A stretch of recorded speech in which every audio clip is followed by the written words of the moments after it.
Hi, I'm Raf Nicholson reporting for crickethair.com. I've got Georgia Elwiss with me. Here at Loughborough, the England squad for the forthcoming tours of India and Sri Lanka have just been announced. And Georgia, it's great news that you've been included in those.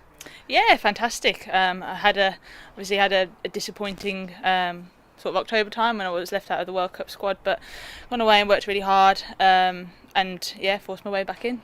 What do you think that you've done particularly that's got you back into Robbo's sights? I think just train really hard, work hard. I went over and played in the Women's Big Bash League over in Australia, and played a different kind of role, and I think that's helped me grow as a cricketer and definitely as a person. So I think just having more experience, we've obviously got more ODIs, which I'm probably more suited to, so that helps my cause. But I'm just always trying to improve. I'm trying to work really hard in training, push the people around me.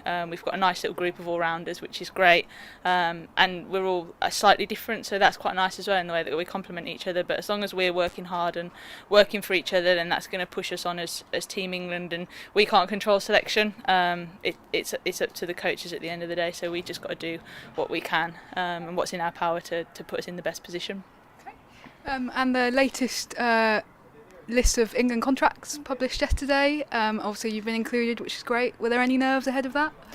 Yeah, I think there's always going to be nerves. I think the way that Robbo is with you, you pretty much know where you stand, and I'm really grateful to have the opportunity to keep representing my country and to be given another contract. So there's always nerves, especially when you're in and out of the side, but I think again it's something that I can't necessarily control, and I've just got to show what I can do here on the training ground, and then when I'm given the opportunity out in the middle.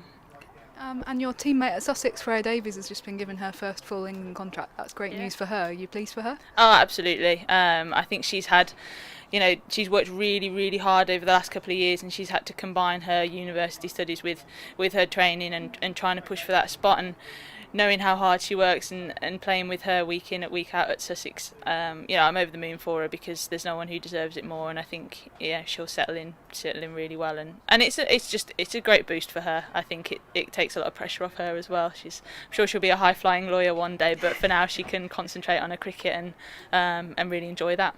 Brilliant. And you mentioned your stint in the WBBL for Melbourne Stars. You've been out there playing in Australia. We know that that's been a long cherished ambition for you to go out there and play in that. How did you find it?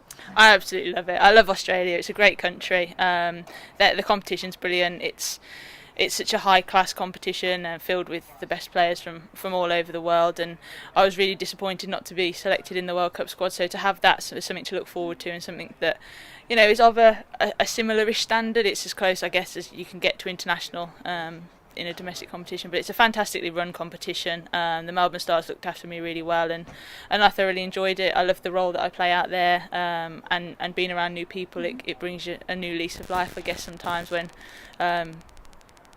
you need it, and I certainly needed it coming out of our season, so it was great. Brilliant. Are you hoping to go back? I'd love to. I'd absolutely love to. I think the format's changing next year, so we'll have to wait and see, but if they called me up, I'd definitely put my name in the ring. Okay. And the Stars finished 7th out of 8th, I think, but it was quite a closely fought season this time around. How does the team reflect on that season? Yeah, it was difficult for us. We started the whole season with a right bang and beat the Sydney Sixers, who I don't think anybody expected us to. I think when we reflected on it, there were 4 or 5 games that we should have won, and that we actually threw away. So if you can turn results like that around, you find yourself higher up the table and forcing yourself into the position for finals. But I think as a team as a whole, we probably weren't ready for finals cricket this year. We didn't put in consistent enough performances, and I think that's what they'll look to build on certainly over the next 12 months is having people who can put in really consistent performances. Okay. Thanks very much, Georgia. Okay, thank you.